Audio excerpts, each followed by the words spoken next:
সেই মহান মনিকের দরবারে আনিশানে লাখ কোটি শুকর ও সুজুদ পেশ করছি, যে মহান রব মহান মালিক আমাদেরকে অত্যন্ত দয়া করে মায়া করে মহব্বত করে ভালোবেসে সাইয়্যিদুল শুহুর সমস্ত মাস সমূহের শ্রেষ্ঠ মাস 12টি মাসের সর্বশ্রেষ্ঠ মাস ইবাদতের সিজন ইবাদতের মৌসুম মাহে রমাদানে আমাদেরকে আজকে পবিত্র জুমার দিনে আল্লাহ পাকের পবিত্র মসজিদে হাজির হয়ে কোরআন ও সুন্নাহ থেকে কিছু কথা বলার এবং শোনার সুযোগ করে দিয়েছেন। এজন্য আমরা দিন থেকে শুকরিয়া আদায় করে করি আলহামদুলিল্লাহ। সম্মানিত সুধী, এই মাহে রমাদান অত্যন্ত ফজিলতপূর্ণ মহিমান্বিত একটি মাস। এই মাস হচ্ছে রহমতের মাস, এই মাস হচ্ছে মাগফিরাত লাভের মাস, আল্লাহর পক্ষ থেকে গুনাহ মাফ করিয়ে নেওয়ার মাস। এই মাস জাহান্নাম থেকে মুক্তি পাওয়ার মাস। এই মাস এত ফজিলতপূর্ণ, রাসূল সাল্লাল্লাহু আলাইহি ওয়াসাল্লাম বলেন, এই মাসের একটি নফল ইবাদত অন্য মাসের অন্য সময়ের ফরজ সমতুল্য, আর একটি ফরজ ইবাদত অন্য সময়ে 70টি ফরজের সমান সওয়াব পাবে। সুবহানাল্লাহ, এত ফজিলতপূর্ণ মাস। এই মাসের ভেতরে এমন এক রাত রয়েছে যেটা হাজার মাসের চেয়ে উত্তম, সেটা হচ্ছে লাইলাতুল কদর। এই ইবাদতের সিজন, এই গুরুত্বপূর্ণ ফজিলতপূর্ণ মহিমান্বিত মাসটি আমাদের সামনে হাজির হয়েছে। এই মাহে রমাদানের আজকে প্রথম জুমাবার, যদিও আজকে 6 রমজান, 6 রোজা চলতেছে। তো এই রমজানে আমরা সিয়াম সাধনা করছি। সিয়াম বা সওম যাই বলি, এই সিয়াম বা সওম কাকে বলা হয়? সিয়াম বা সওমের আবিধানিক অর্থ হচ্ছে আল-ইমসাক, আল-ইমতিনাউ, বিরত থাকা। সেটা কথা থেকে বিরত থাকা হোক, কাজ থেকে বিরত থাকা হোক। কথা থেকে বিরত থাকাকেও সওম বলা হয়। তার প্রমাণ সূরা মারইয়ামের 26 নম্বর আয়াতে আল্লাহ তাআলা যখন ঈসা আলাইহিস সালামের জন্ম হলো পিতা ছাড়া আল্লাহর হুকুমে, তখন সমাজের লোকেরা ওনাকে দোষারোপ করতে পারে, বিভিন্ন ধরনের ব্লেম দিতে পারে। এজন্য আল্লাহ তাআলা সবক শিখিয়ে দিচ্ছেন, হে মারইয়াম, ফাইম্মা তারাইন্না মিনাল বাশারি আহাদান, তুমি তোমার কওমের কাছে যখন ফিরে যাবে, তখন মানুষের সাথে যখন তোমার সাক্ষাৎ হবে, তখন তুমি বলবে ফাকুলি ইন্নী নাযারতু লির-রাহমানি সাওমা, আমি দয়াময় আল্লাহর উদ্দেশ্যে সওমের মানত করলাম। এখানে সওমটার উদ্দেশ্য হচ্ছে কথা না বলা, কথা থেকে বিরত থাকা, মানে কথা না বলার মানত করলাম। ফালান উকাল্লিমাল ইয়াওমা ইনসিয়া, অর্থাৎ আমি আজকে কোনো মানুষের সাথে কখনো কথা, কোনো অবস্থাতে কথা বলবো না। সূরা মারইয়ামের 26 নম্বর আয়াত থেকে আমরা জানতে পারলাম সওমের অর্থ কথা থেকেও বিরত থাকা, আবার কাজ থেকেও বিরত থাকা। আর পরিভাষায় সওম বা সিয়াম বলা হয় আল-ইমসাকু আনিল আকলি ওয়াশ-শুরবি ওয়াল-জিমা'i নাহারা, দিনের বেলা অর্থাৎ সুবহে সাদিক থেকে নিয়ে সূর্যাস্ত পর্যন্ত সময়ের ভেতরে খাওয়া পান করা তথা পানাহার এবং স্ত্রী সহবাস থেকে বিরত থাকার নাম হচ্ছে সওম বা সিয়াম, যেটাকে আমরা বলি রোজা। এই যে সিয়াম, এই সিয়াম বা রোজা ফরজ হওয়ার একটা ইতিহাস আছে। পবিত্র কোরআনুল কারীমের সূরাতুল বাকারার 183 নম্বর আয়াতে আল্লাহ রাব্বুল ইজ্জাত ওয়াল জালাল ইরশাদ করেছেন, ইয়া আইয়ুহাল্লাযীনা আমানু, হে মুমিনগণ, কুতিবা আলাইকুমুস সিয়াম, তোমাদের উপরে সিয়ামকে ফরজ করে দেওয়া হয়েছে। কামা কুতিবা আলাল্লাযীনা মিন ক্বাবলিকুম, যেভাবে তোমাদের পূর্ববর্তীদের উপরেও সিয়াম বা সওমকে ফরজ করা হয়েছিল, সওমের বিধান ছিল। এই আয়াতাংশ থেকে বোঝা যায় যে আমাদের পূর্বের উম্মতের উপরে, নবীদের উপরে অন্যান্য ধর্মেও সিয়ামের বিধান ছিল, সেটা ভিন্ন সিস্টেমে, ভিন্ন তরিকা, ভিন্ন পদ্ধতিতে ছিল।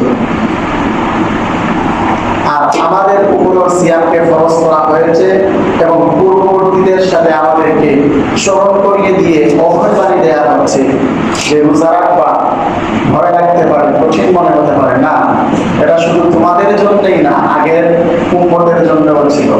অর্থাৎ আগে থেকেই করে আসা হচ্ছে, তোমাদের কোনো সমস্যা হবে না। আমাদের যে সিয়াম, এই সিয়ামের বিধান আসার একটা ধারাবাহিকতা আছে, কয়েকটি ধাপে সওমের বিধান এসেছে। সর্বপ্রথম সওম ছিল এইভাবে, প্রতি মাসে রাসূল সাল্লাল্লাহু আলাইহি ওয়াসাল্লাম 3টি রোজা রাখতেন। প্রত্যেক চন্দ্র মাসে 13, 14 এবং 15 তারিখে রোজা রাখতেন এবং সাহাবায়ে কেরাম রাসূলের এই রোজা রাখা দেখে উদ্বুদ্ধ হয়ে তারাও রোজা রাখতেন। মানে প্রথম ধাপ রোজা রাখার অভ্যাস গড়ে তোলা হয়েছে। দ্বিতীয় ধাপে মুহররম মাসের 10 তারিখের রোজা, আশুরা রোজার বিধান ছিল।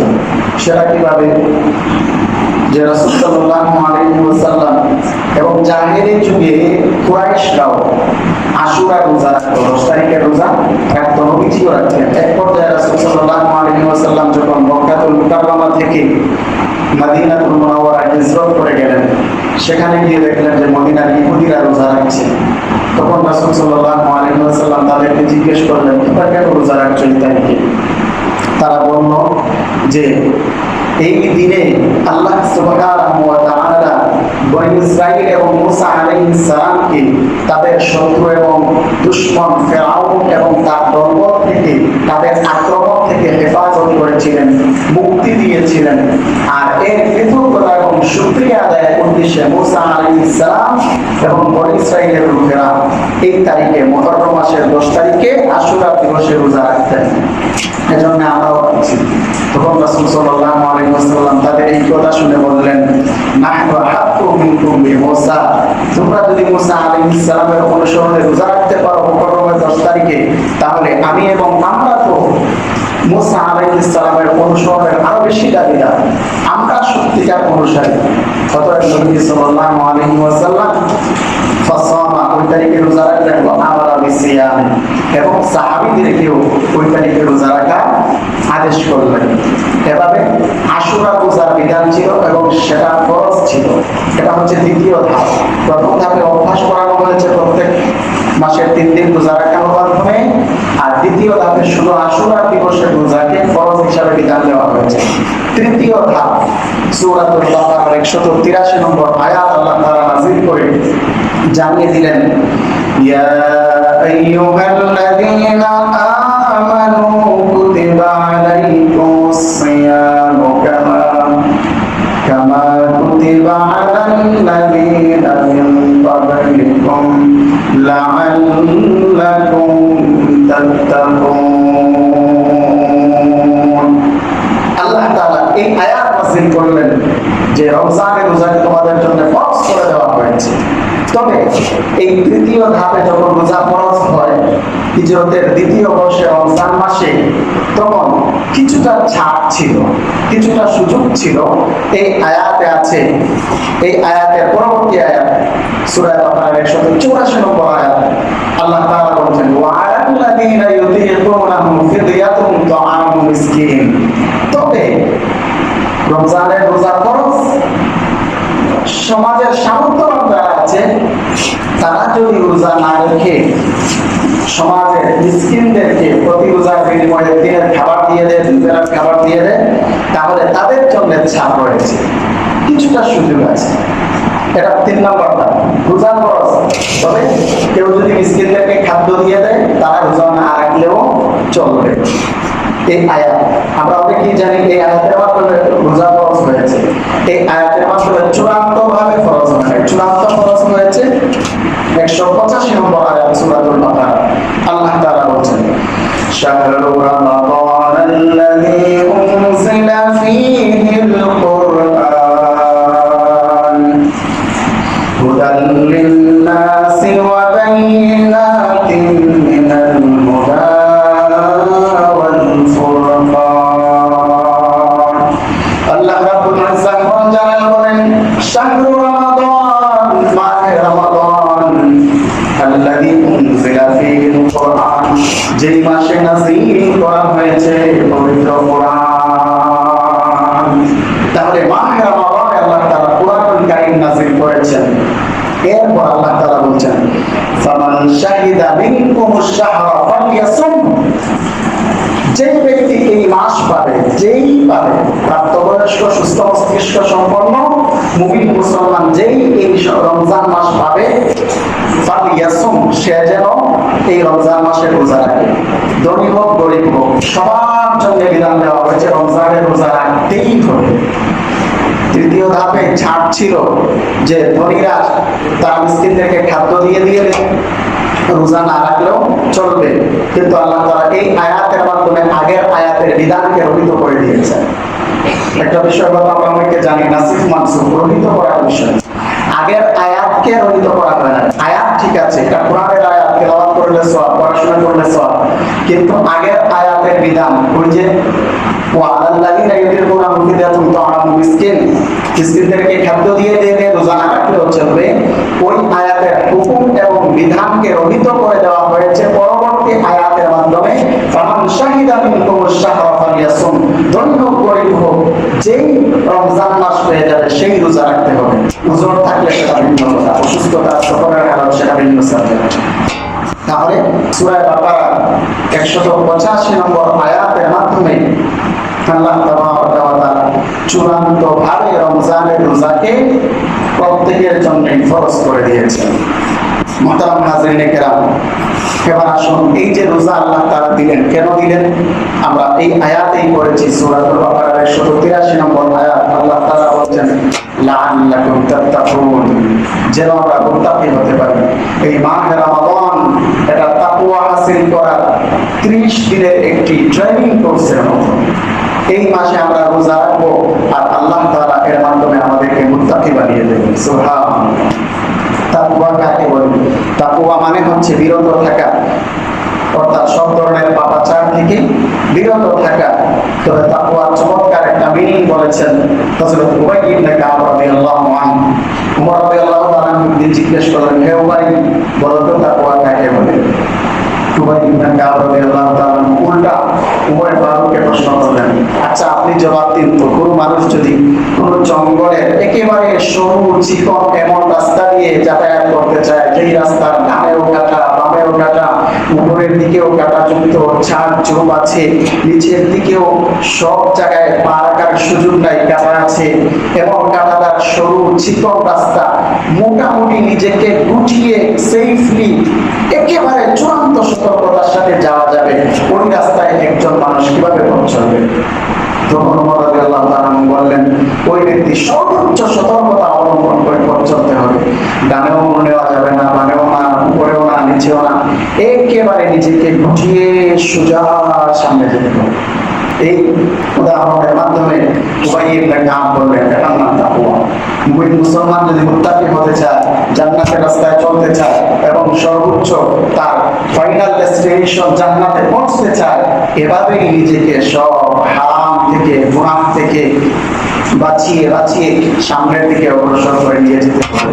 যেটা রাসূল সাল্লাল্লাহু আলাইহি ওয়াসাল্লাম হাদিসে বলেছেন, জামানা এমন আসবে যে এক সময় হাতের মধ্যে জ্বলন্ত অঙ্গার রাখলে যে পরিমাণ কষ্ট হবে, ঈমানের উপরে অটল অবিচল থাকা তার চেয়ে বেশি কষ্টের হবে।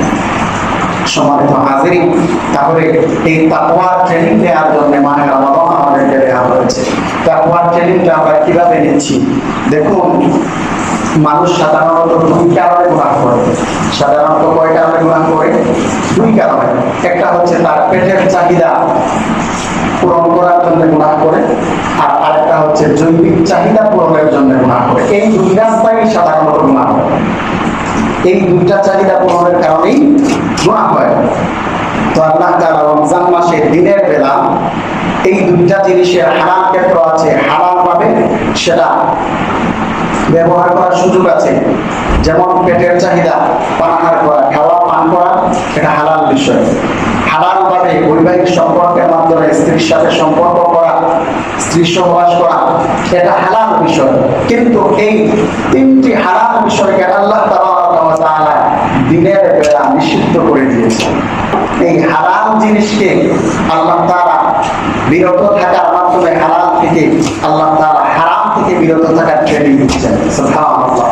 এই দুই রাস্তায় মানুষ গুনাহ করে, এই দুই রাস্তা গুনাহ থেকে বাঁচার জন্য আল্লাহ তাআলা প্রশিক্ষণ দিচ্ছেন। আল্লাহ তাআলা বলছেন, লাআল্লাকুম তাত্তাকুন, যেন তোমরা মুত্তাকি হতে পারো। অতএব আমরা হালাল থেকে রমজানের দিনের বেলা বিরত থাকছি। এখন হারাম থেকে বিরত থাকা কতটা গুরুত্বপূর্ণ? অত্যন্ত গুরুত্বপূর্ণ। হারাম থেকে বিরত থাকার ট্রেনিং নেওয়ার জন্য রোজা। তাহলে আমরা অনেকেই হালাল থেকে তো বিরত থাকছি, পানাহার থেকে বিরত হই, কিন্তু কত গুনাহ করছি। তাহলে আমার লাভটা কি হলো? মোহতারাম হাজিরিন, এজন্য মনে রাখবেন, এই রমজানের রোজা সাধারণ বিষয় নয়। এই রমজানের রোজা এটা আমাদের জন্য ঢাল স্বরূপ, এটা আমাদের জন্য প্রটেক্টর, এটা আমাদেরকে জাহান্নাম থেকে মুক্তি দেবে, জাহান্নাম থেকে বাঁচাবে। রাসূল সাল্লাল্লাহু আলাইহি ওয়াসাল্লাম হাদিসে বলেছেন, আসিয়ামু জান্নাতুন মা লাম ইয়াখরিকহা। রমজানের রোজা এটা ঢাল স্বরূপ, যতক্ষণ পর্যন্ত ঢালটা ত্রুটিযুক্ত না হবে, ছিদ্র না হবে, ফেটে বা ফেরে না যাবে। যুদ্ধের ময়দানে একজন ফাইটার, একজন যোদ্ধার হাতে তার নিজের আত্মরক্ষার জন্য ঢাল থাকে, ঢাল দিয়ে নিজেকে আত্মরক্ষা করে। ওই ঢালটা যদি ভেঙে যায়, ঢালটা যদি ফেটে যায়, সেটা দিয়ে আর নিজেকে আত্মরক্ষা করা সম্ভব হয় না।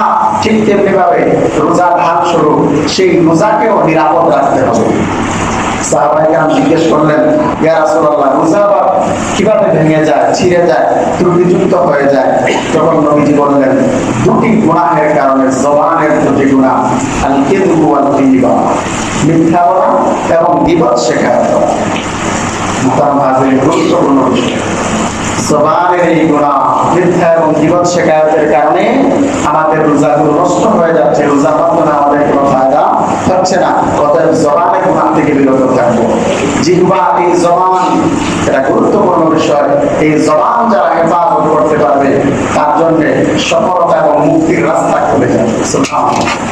তিরমিজি শরীফের একটি হাদিস, বর্ণনাকারী সাহাবী হযরত উবাই ইবনে আমির রাদিয়াল্লাহু আনহু, তিনি একদিন নবীজিকে জিজ্ঞেস করলেন, মান নাজাতু ইয়া রাসূলুল্লাহ, নবীজি নাজাত কিসে পাওয়া যাবে, মুক্তি কিসের মাধ্যমে হাসিল করা যাবে?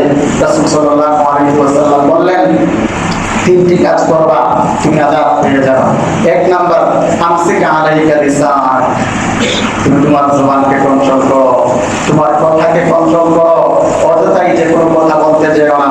পাপের কথা তো অবশ্যই না, জবান দিয়ে পাপ কাজে করাই যাবে না, এমনকি অপ্রয়োজনীয় কথা বলা যাবে না। দুই নাম্বার, তুমি বেশি বেশি ঘরের ভেতরে সময় বাড়িয়ে দাও, পরিবারকে বেশি বেশি সময় দাও, পরিবারের জন্য দিনের দিকে করো। আর তিন নাম্বার, তুমি তোমার গুনাহের কারণে কেঁদে কেঁদে আল্লাহর কাছে তাওবা ইস্তেগফার করো। তাহলে এই তিনটি মেসেজ দিলেন রাসূল সাল্লাল্লাহু আলাইহি ওয়াসাল্লাম নাজাতের জন্য। তার এক নাম্বার হচ্ছে আমসিকা আলাইকা লিসান, হে ওয়া তুমি তোমার জবানকে কন্ট্রোল করো, মানে হে আমার আরেওয়ালা, কিয়ামত পর্যন্ত সমস্ত উম্মত তোমার জবান কন্ট্রোল করো, তুমি নাজাত পেয়ে যাবে। এই জবান এত গুরুত্বপূর্ণ বিষয়। প্রত্যেক দিন ভোরবেলা এই জবানের প্রতি লক্ষ্য করে গোটা অঙ্গ প্রত্যঙ্গের একটা আহ্বান থাকে। তিরমিজি শরীফে এসেছে হাদিস, আবু সাঈদ খুদরি রাদিয়াল্লাহু তাআলা থেকে বর্ণনা, রাসূল সাল্লাল্লাহু আলাইহি ওয়াসাল্লাম বলেন, ইদা আসবাহা ইবনু আদম, প্রত্যেকটা বনি আদম যখন ভোরবেলা প্রভাতের সময় উঠে, ফাইন্নাল আ'দা কুল্লাহা তুকাফফিরুল লিসান, তখন ওই বনি আদমের দেহের প্রতিটা অঙ্গ প্রত্যঙ্গ জবানকে লক্ষ্য করে বলতে থাকে, ইত্তাকিল্লাহা ফিনা ফাইন্নামা নাহনু বিকা, হে জবান শোনো, তুমি আমাদের ব্যাপারে আল্লাহকে ভয় করো, কারণ আমরা তোমার দ্বারাই পরিচালিত হই। এরপর চমৎকার করে অঙ্গ প্রত্যঙ্গ জবানকে লক্ষ্য করে বলছে যে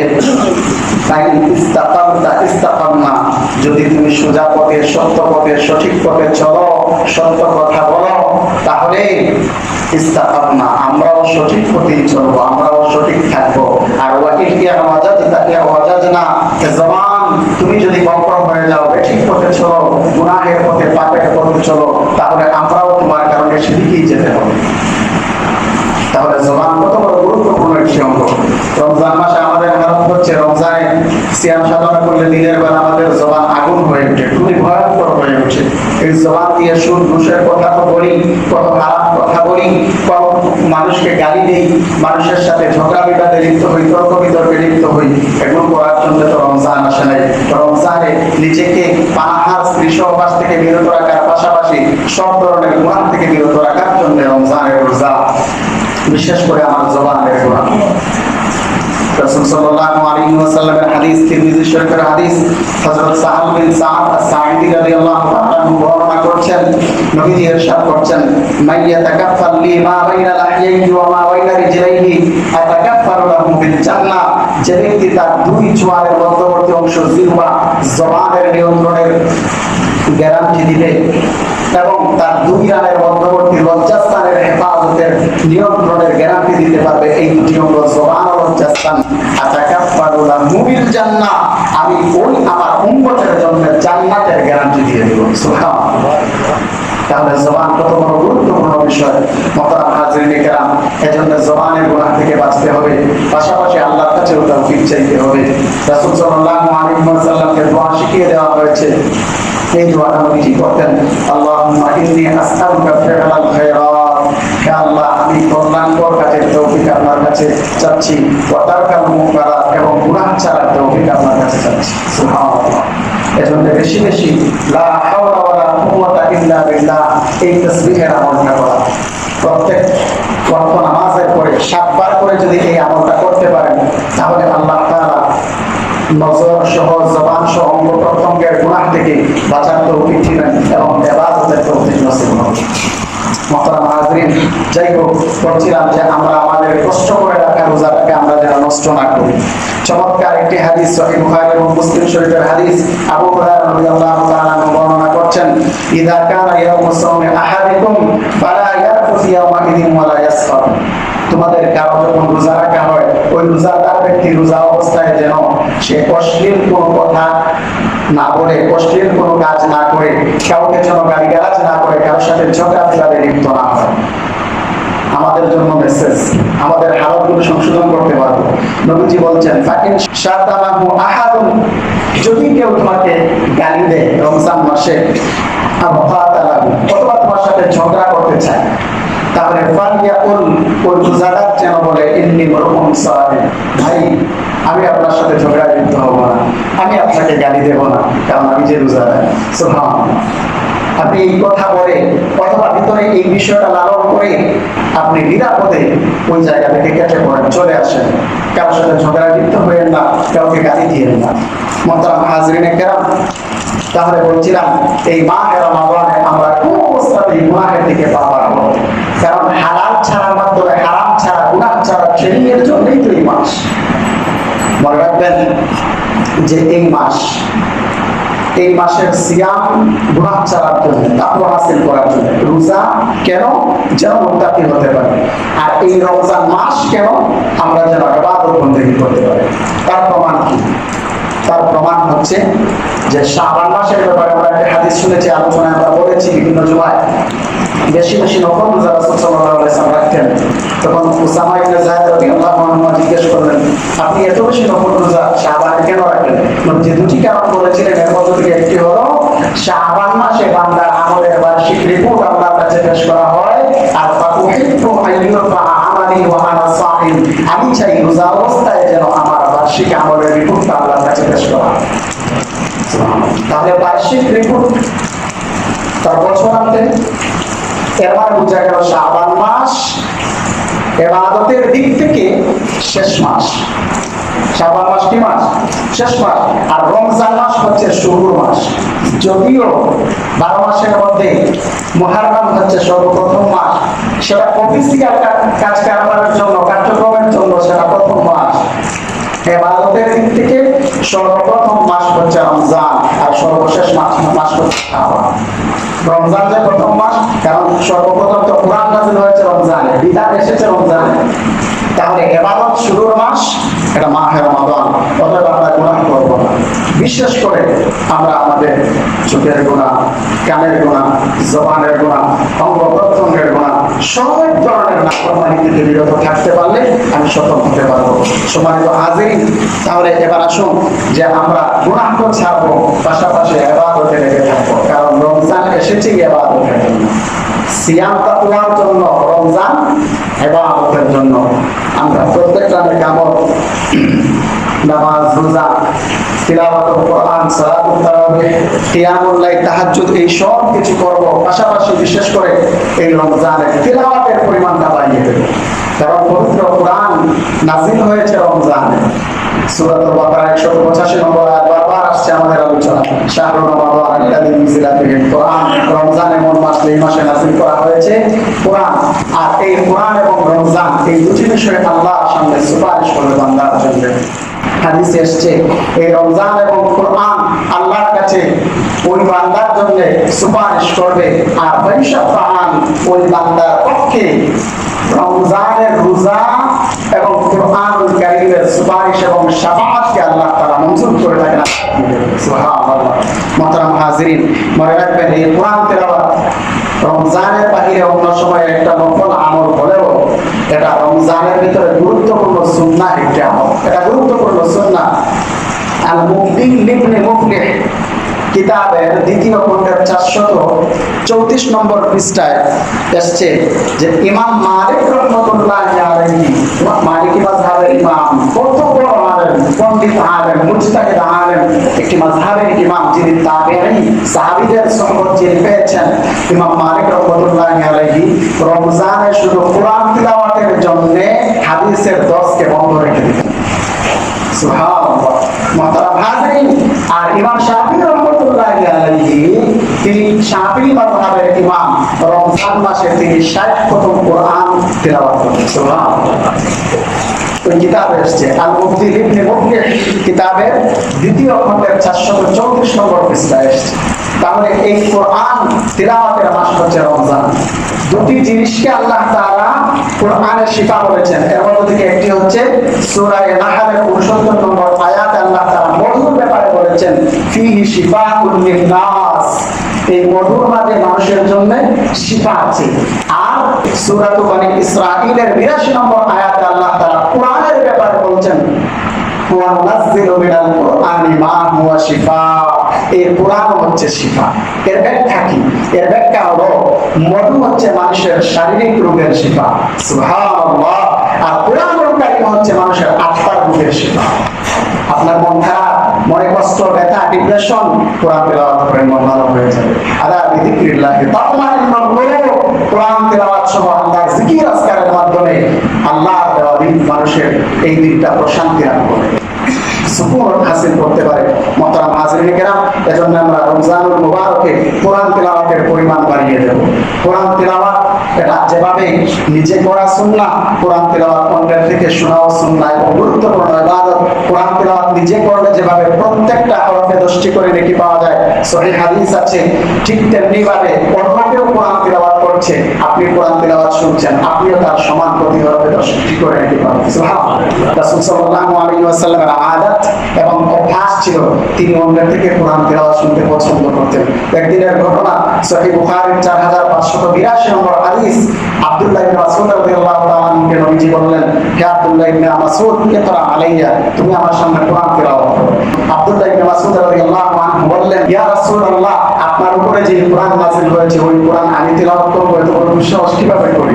তখন নবীজি সাল্লাল্লাহু আলাইহি ওয়াসাল্লাম বললেন, ফা ইন্নী উহিব্বু আন আসমা'হু মিন গায়রি, হে ইবনে মাসউদ, হে আব্দুল্লাহ, শোনো, আমি অন্যের থেকে কোরআন তেলাওয়াত শুনতে পছন্দ করি, আমার ভালো লাগে। সুবহানাল্লাহ। তখন আব্দুল্লাহ ইবনে মাসউদ রাদিয়াল্লাহু তাআলা কোরআন তেলাওয়াত শুরু করে দিয়েছেন। এক পর্যায়ে তিলাওয়াত করতে করতে সূরাতুন নিসার 41 নম্বর আয়াতে এসে পৌঁছলে নবীজি বললেন, আমসিক, হে আব্দুল্লাহ, থামো। এই আয়াতটা কি ছিল? এই আয়াতটা ছিল, ফাকাইফা ইযা জি'না মিন কুল্লি উম্মাতিন বিশাহীদিন ওয়া জি'না বিকা আলা হাউলাই শাহীদা। নবীজি, সেদিন হাসরের ময়দানটা কেমন হবে? ফাকাইফা ইযা জি'না মিন কুল্লি উম্মাতিন বিশাহীদ, প্রত্যেক উম্মতের পক্ষ থেকে সেই উম্মতের একজন সাক্ষী আমি দাঁড় করিয়ে দেব এবং আপনাকেও অন্যান্য সমস্ত উম্মতের জন্য সাক্ষী হিসেবে পেশ করা হবে। রাসূল সাল্লাল্লাহু আলাইহি ওয়াসাল্লাম কাঁদছেন। কেন কাঁদছেন? যে আমি আমার উম্মতের ব্যাপারে সাক্ষী হব, আমি তো সত্য সাক্ষী দিতে হবে, আমার উম্মতের কি হালত হবে, এই জন্য নবীজি কাঁদছেন। তা ইযা আইনাহু তাদরিবান, ইবনে মাসউদ তাকিয়ে দেখে নবীজির চোখ দিয়ে পানি ঝরছে। তাহলে কোরআন তেলাওয়াত করা এবং শোনা দুইটাই ইবাদত। কোরআন তেলাওয়াত করে এবং শুনে চোখের পানি ফেলা, কান্নাকাটি করা, জাহান্নামের ভয়ে, জান্নাতের আশায়, হাসরের ময়দানের কথা চিন্তা করে, মৃত্যুর কথা চিন্তা করে, এটাও সুন্নাহ ইবাদত। মোহতারাম হাজিরিন, কোরআন তেলাওয়াত শোনা যে সুন্নাহ, একটা প্রমাণও দেওয়ার চেষ্টা করে। দেখুন, ফেরেশতারা কেউ কিন্তু কোরআন তেলাওয়াত করতে জানে না। আশ্চর্যের বিষয়, কেউ কোরআন পড়তে জানে না, একমাত্র জিবরিল আমিন ছাড়া। জিবরিল আমিন আলাইহিস সালাম কোরআন নিয়ে এসেছেন, তিনি তেলাওয়াত করতে জানেন, অন্য কোনো ফেরেশতা কোরআন তেলাওয়াত করতে পারেন না। তারা মানুষ থেকে কোরআন তিলাওয়াত শুনতে পছন্দ করেন, যেহেতু তাদের কোরআনের তিলাওয়াত জানা নাই। মোহতারাম হাজিরিন, তবে কোরআন তিলাওয়াত শোনার সময় আমরা আদবের সাথে শুনবো। সূরাতুল আরাফের 204 নম্বর আয়াত আল্লাহ তাআলা বলেন, ওয়া ইযা কুরিআল কুরআনু ফাসতামিউ লাহু ওয়া আনসিতু লাআল্লাকুম তুরহামুন, যখন কোরআন তিলাওয়াত করা হয়, ফাসতামিউ লাহু, মনোযোগ সহকারে শোনো, মনের কান লাগিয়ে শোনো, ওয়া আনসিতু, এবং বিরত অবলম্বন করো। এই দুটি আদব রক্ষা করে কোরআন তিলাওয়াত শোনা। মোহতারাম হাজিরিন, বলছিলাম রমজান এবং কোরআন এটা অঙ্গাঙ্গিভাবে জড়িত, এবং রমজানের সিয়াম সাধনা মুত্তাকি হওয়ার জন্য আর রমজান মুবারক ইবাদত বন্দেগীর জন্য প্রতিটা ইবাদতের পরিমাণ আমরা বাড়িয়ে দেব। যদি এইভাবে আমরা রমজানটা কাটাতে পারি, তাহলে আল্লাহ তাআলা স্পেশাল কিছু পুরস্কার আমাদের জন্য রেখেছেন। এক নাম্বার হলো, আমরা আমাদের রোজা এবং সালাতুত তারাবিহের মাধ্যমে আমাদের অতীত জিন্দেগীর গুনাহ মাফ করিয়ে নিতে পারবো। সহিহ বুখারীর 37-38 নম্বর হাদিস, রাসূল সাল্লাল্লাহু আলাইহি ওয়াসাল্লাম ইরশাদ করেছেন, মান সামা রমাদান ঈমানান ওয়া ইহতিসাবান গুফিরা লাহু মা তাকাদ্দামা মিন যামবি। কেউ যদি ঈমানের সাথে সওয়াবের উদ্দেশ্যে কেউ যদি রমজানের সিয়াম সাধনা করে, তার অতীতের সমস্ত গুনাহ আল্লাহ মাফ করে দেন। আর ওয়ামান কামা ঈমানান ওয়া ইহতিসাবান গুফিরা লাহু মা তাকাদ্দামা মিন যামবি। যে ব্যক্তি ঈমান ও ইহতিসাবের সাথে মাহে রমাদানের তারাবিহ সালাত আদায় করবে, আল্লাহ তাআলা তার জীবনের সমস্ত গুনাহকেও মাফ করে দেবেন। সুবহানাল্লাহ। মুহতারাম হাজিরিন, এটা একটা পুরস্কার। আল্লাহ তাআলা আমাদের রমজানের ইবাদত বন্দেগীর মাধ্যমে গুনাহ মাফ করে দেবেন। দুই নাম্বার, আল্লাহ তাবারাকা ওয়া তাআলা রোজাদারকে তার নিজ হাতে, কুদরতি হাতে পুরস্কৃত করবেন। সুবহানাল্লাহ। সুনানে ইবনে মাজার হাদিস, আবু হুরায়রা থেকে বর্ণনা, আর বিভিন্ন কিতাবে হাদিস আসছে। নবীজি ইরশাদ করছেন, কুল্লু আমালি ইবনে আদম ইউদাআফু লাহুল হাসানাতু বিআশরি আমসালিহা ইলা 700 দিরহাম। আল্লাহর নবী বলেন, প্রতিটা বনি আদমের প্রত্যেকটা নেক আমলের সওয়াব 10 থেকে নিয়ে 700 গুণ পর্যন্ত বৃদ্ধি করে দেওয়া হয়। সুবহানাল্লাহ। এই সওয়াব আর পুরস্কারটা আল্লাহ তাআলা ফেরেশতাদের মাধ্যমে আল্লাহর হুকুমে বন্টন করে দেবেন। আর আল্লাহ সুবহানাহু ওয়া তাআলা বলেন, ইল্লা সাওম, কিন্তু রোজার বিষয়টা ডিফারেন্ট, সেটা আলাদা বিষয়। ফাকিন্নাহু লি, কারণ রোজাটা আমার জন্য। আল্লাহ তাআলা বলেন, রোজা কার জন্য? আল্লাহর জন্য। কারণ বান্দা দিনের বেলা চাইলেই সে চক্ষুর আড়ালে যে রুমের ভেতরে দরজা লাগিয়ে তৃষ্ণার্ত অবস্থায় পানি পান করতে পারত, অন্যান্য খাবার দাবার পেটের ক্ষুধা থাকলে খেতে পারত, কিন্তু যত বড় অপরাধী হোক রোজা রেখেছে, রোজা অবস্থায় সে খায় না। আল্লাহর জন্যই করে। এজন্য আল্লাহ তাআলা বলেন, ওয়া আনা আজজিবি, আমি রোজাদারের প্রতিদান নিজের হাতে দেব। সুবহানাল্লাহ। এই হাদিসের এই অংশটা অন্যভাবেও পাঠ করা যায়। তার প্রথম আরেকটা পদ্ধতি আছে, ওয়া আনা উজজা বিহি। আল্লাহ তাবারাকা ওয়া তাআলা হাদিসে কুদসিতে বলেন, আমি রোজাদারের প্রতিদান হয়ে যাব। সুবহানাল্লাহ। আল্লাহ তাআলা যদি কারো হয়ে যান, মাল্লাহুল মাওলা ফালাহুল কুল, মাওলা কারো হয়ে গেলে তার সব হয়ে যায়। আপনি আল্লাহর হয়ে যান, আল্লাহ আপনার হয়ে যাবেন। আর আমি আর আপনি যখন আল্লাহর হয়ে যাব, তখন আল্লাহ আমাদের হয়ে যাবে। সুবহানাল্লাহ। এজন্য এই রোজার মাধ্যমে আল্লাহ তাআলা নিজ হাতে পুরস্কৃত করবেন। 3 নাম্বার, আল্লাহ তাবারাকা ওয়া তাআলা রোজাদারদেরকে জান্নাতের তার স্পেশাল নামের একটি গেট, রায়্যান নামক গেট দিয়ে প্রবেশ করাবেন। হাসরের ময়দানে বিচার শেষ হয়ে গেলে ডাকা হবে, রোজাদাররা কোথায়? আসো আসো। রোজাদাররা গিয়ে হাজির হবেন। রায়্যান নামক গেট দিয়ে রোজাদাররা প্রবেশ করবেন। তারা যখন প্রবেশ করবেন, তখন ওই গেটটা লক করে দেওয়া হবে, ক্লোজ করে দেওয়া হবে। আর কেউ ওই গেট দিয়ে প্রবেশ করতে পারবে না। স্পেশালি একমাত্র রোজাদাররা ওই রায়্যান নামক গেট দিয়ে জান্নাতে প্রবেশ করবে। মুহতারাম হাজিরিন, সবচেয়ে বড় পুরস্কার রোজাদাররা যখন তাদের রবের সাথে মুলাকাত করবে। সহিহ বুখারীর হাদিস, যে লিসাইমি ফারহাতান, ফারহাতুন ইনদা ফিতরি ওয়া ফারহাতুন ইনদা লিকাই রাব্বি। রোজাদারের দুইটা খুশির মুহূর্ত আছে। একটা খুশির মুহূর্ত হলো রোজাদাররা যখন ইফতারের মুহূর্তে ইফতার করে, তখন একটা খুশি এবং আনন্দ ভেতরে কাজ করে। আর তাদের চূড়ান্ত খুশির মুহূর্ত হবে যখন তারা তাদের রব আল্লাহ তাআলার সাথে সাক্ষাৎ করবে। জান্নাতের ভেতরে যখন রব্বে কারীম তাদেরকে দিদারে ইলাহি নসিব করবেন। সুবহানাল্লাহ। আল্লাহ তাআলার দর্শন যখন লাভ করবে, তখন রোজাদাররা আল্লাহ তাআলার সান্নিধ্য পেয়ে সবচেয়ে বেশি খুশি হবে। মুহতারাম হাজিরিন, তাহলে আমরা এই রমজানটাকে খেলায় নষ্ট না করি। আমি আজকের আলোচনার সামারিটা সহজেই বলে দিচ্ছি। আমরা আলোচনা করেছি যে রোজা কাকে বলা হয়, রোজার পরিচয়, এবং আমাদের মাঝে রোজার ফরজ হওয়ার বিধান কিভাবে এসেছে, 4টি ধাপে এসেছে সেই কথা বলেছি। আর বিশেষ করে আমরা রোজা রাখবো, রোজা অবস্থায় কোনো ধরনের গুনাহ করবো না। রোজা অবস্থায় পানাহার, স্ত্রীসহ বা হালাল বিষয় থেকে বিরত রাখার মাধ্যমে আল্লাহ তাআলা হারাম থেকে বিরত রাখার ট্রেনিং দিচ্ছেন। অতএব আমি রোজা রাখলাম কিন্তু গুনাহ করলাম, এতে আমার কোনো ফায়দা হবে না। এটা সবচেয়ে গুরুত্বপূর্ণ মেসেজ। এটার জন্যই আল্লাহ তাআলা রমজানে রোজা দিয়েছেন, লাআল্লাকুম তাত্তাকুন বলে আমরা যেন মুত্তাকি হতে পারি। রমজানের তাকওয়া হাসিলের মাধ্যমে বাকি 11 মাস, বাকি জিন্দেগি আমি গুনাহ ছাড়ার একটা প্রশিক্ষণ আমার হয়ে যাবে। আর পাশাপাশি আমরা গুনাহ ছাড়বো, গুনাহ ছাড়ার পাশাপাশি ইবাদত যেন আমার থেকে একটাও না ছুটে। অন্ততপক্ষে প্রতিটা মুহূর্ত যেন আমার আল্লাহ তাআলার জিকিরের মধ্যে কাছে, আল্লাহ তাআলার হুকুম যেন আমার দ্বারা লঙ্ঘন না হয়। বিশেষ করে কোরআনের তিলাওয়াত আমরা বেশি পরিমাণে বাড়িয়ে দেব। আল্লাহ তাআলা